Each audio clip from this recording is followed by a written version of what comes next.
Tuding Jokowi bikin Indonesia seperti Sri Lanka. Rizal Ramli dikuliti Prof. Hendrawan dan Boni. Jadi saya kira kekhawatiran Bung Rizal Ramli ngawur. Jadi kengawuran itu tambah parah. Kalau kita bandingkan dengan Indonesia, manajemen keuangan kita itu relatif prudent ya, karena kita sangat hati-hati.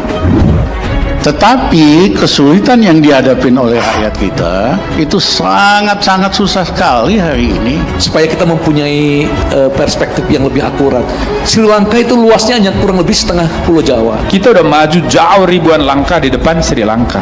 Jadi membandingkan Indonesia dan Sri Lanka suatu kemustahilan. Ekonomi Sri Lanka sama aja. Semangat ugal-ugalan di dalam bidang infrastruktur, asal ngebangun tanpa planning yang mateng. Gak tahu kenapa ya, mereka itu setiap ada momen selalu berpikir untuk menjatuhkan Jokowi, seperti ada dendam pribadi atau hasrat yang tidak bisa dipenuhi. Indonesia sejak dulu kala tetap dipuja-puja bangsa. Kita harus analisa Indonesia hari ini secara ekonomi. Utang kita memang sudah sangat besar. Kesulitan yang dihadapi oleh rakyat kita itu sangat-sangat susah sekali hari ini. Pertama sekali kita harus baca lanskap politik atau demokrasinya Sri Lanka secara luas ya. Ini negara yang penuh dengan gejolak, itu pertama. Jadi nanti untuk kita membandingkan Indonesia dan Sri Lanka itu jumping conclusion, nggak akan cocok. Tentang Sri Lanka, daya tahan pasar domestiknya itu lemah, tidak seperti Indonesia. Sri Lanka itu mengalami 3 hal secara bersamaan. Yang pertama, dia terlambat dalam melakukan diversifikasi produk ekspor. Yang kedua, pasar domestiknya tidak kuat untuk menghadapi gejolak eksternal. Kemudian yang ketiga, rentan sekali eksternalitasnya. Jadi yang kita hadapi bukan sesuatu yang sesuram yang digambarkan. Artinya Indonesia tidak akan mungkin seperti Sri Lanka. Ekonomi Sri Lanka, ada kemungkinan di Indonesia sama aja. Semangat ugal-ugalan untuk bangun infrastruktur, termasuk ibu kota baru, itu pasti menimbulkan tekanan. Sehingga banyak akhirnya akan jadi masalah. Situasi krisis seperti yang terjadi di Sri Lanka seperti sekarang ini bukan hanya masalah satu negara saja, tapi juga menjadi masalah dari banyak negara. Bisa dibilang krisis ekonomi ini sudah mendunia. Mata uang di beberapa negara jatuh karena hutang mereka yang biasanya pakai mata uang dolar Amerika jadi bengkak nilainya. Jumlah hutangnya tetap sih, tetapi nilai hutangnya membengkak karena selisih dari nilai mata uang dolar Amerika dengan nilai mata uang di sebuah negara itu semakin jauh. Amerika juga mengalami inflasi besar dan harga barang di sana terus naik tinggi. Karena itu, untuk mengatasi situasi di dalam negaranya, Amerika menaikkan suku bunganya pada posisi yang tinggi. Dan ini memberatkan banyak negara, termasuk Indonesia. Nilai rupiah yang kemarin ada di angka 14 ribuan rupiah terhadap 1 dolar Amerika bisa jadi makin lemah dan ada di angka 15 ribu rupiah sampai 16 ribuan rupiah per 1 dolar Amerika. Dan supaya nilai mata uangnya tidak semakin lemah, Bank Indonesia terpaksa harus mengucurkan duit triliunan rupiah supaya mata uang kita nggak anjlok-anjlok amat jatuhnya. Inilah yang nggak mau dimengerti oleh kelompok oposisi yang selalu mempermasalahkan apapun kepada Jokowi. Beda jauh lah, kejadian yang dialami Sri Lanka ini bukan kejadian tiba-tiba. Ini prosesnya panjang. Perang saudara itu berlangsung selama 25 tahun. Kemudian kebijakan ekonomi yang tidak konsisten. Bank sentral diputuskan untuk menjadi independen, tiba-tiba tahun 2019 dirubah lagi dan seterusnya.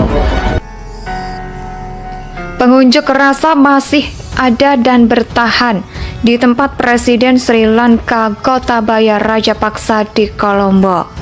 Pengunjuk rasa menyatakan akan bertahan hingga Presiden dan Perdana Menteri Sri Lanka mundur dari jabatannya. Tentara dikerahkan sekitar kediaman Rajapaksa, di mana pengunjuk rasa telah mengambil alih sejumlah ruangan dan sebagian lainnya terlihat berenang di kolam renang yang ada di kediaman tersebut.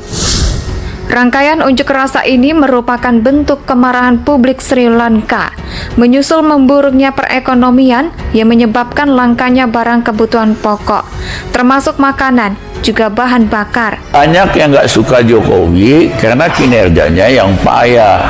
Yang jelas Pak Jokowi berbicara di panggung dunia, dapat aplaus, kemudian bagaimana kemudian tokoh-tokoh dunia berkumpul dan memberikan apresiasi. Orang kayak saya menilai bahwa Jokowi gagal dalam hal-hal penting itu. Jokowi ini bukan orang yang suka teriak-teriak ya. Bukan bicara yang besar, kerjanya yang besar. Dia tidak perlu cerita kemana-mana. Tiba-tiba ada lapangan pekerjaan. Dia tidak perlu cerita apa-apa, tiba-tiba ada jalan, pabrik dan sebagainya. Nah, jelas sekali pemerintah ini nggak becus. Nah, ini kan nyaris sama pada waktu 98 krisis kan.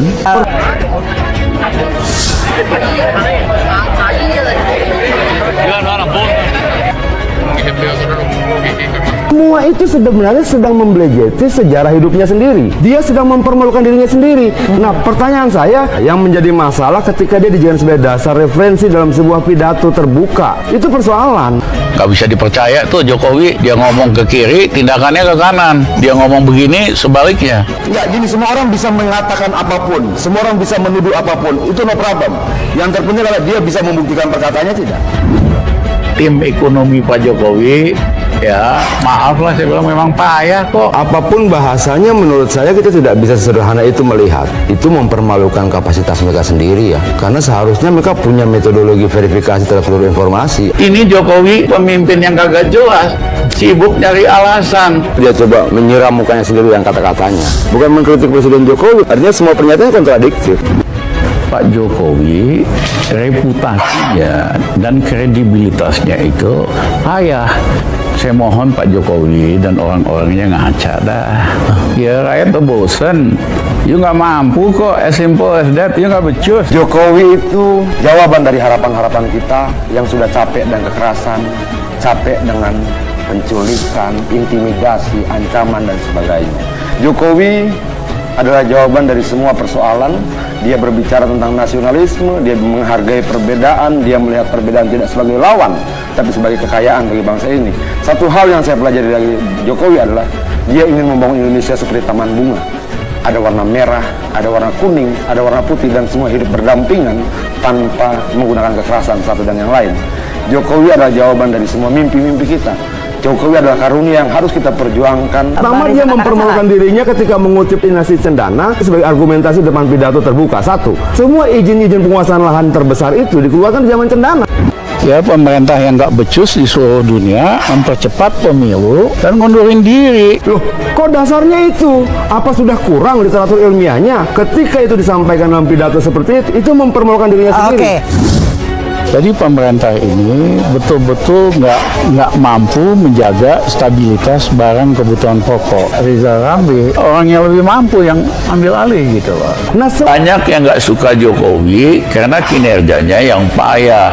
yang jelas Pak Jokowi berbicara di panggung dunia, dapat aplaus, kemudian bagaimana kemudian tokoh-tokoh dunia berkumpul dan memberikan apresiasi. Orang kayak saya menilai bahwa Jokowi gagal dalam hal-hal penting itu. Jokowi ini bukan orang yang suka teriak-teriak ya. Bukan bicara yang besar, kerjanya yang besar. Dia tidak perlu cerita kemana-mana. Tiba-tiba ada lapangan pekerjaan. Dia tidak perlu cerita apa-apa, tiba-tiba ada jalan, pabrik dan sebagainya. Nah, jelas sekali pemerintah ini nggak becus. Nah, ini kan nyaris sama pada waktu 98 krisis kan. Pak Jokowi reputasinya dan kredibilitasnya itu payah. Saya mohon Pak Jokowi dan orang-orangnya ngaca dah. Ya rakyat tuh bosen. You nggak mampu kok, as simple as that. You nggak becus. Jokowi itu jawaban dari harapan-harapan kita yang sudah capek dan kekerasan, capek dengan penculikan, intimidasi, ancaman dan sebagainya. Jokowi adalah jawaban dari semua persoalan. Dia berbicara tentang nasionalisme, dia menghargai perbedaan, dia melihat perbedaan tidak sebagai lawan, tapi sebagai kekayaan bagi bangsa ini. Indonesia tanah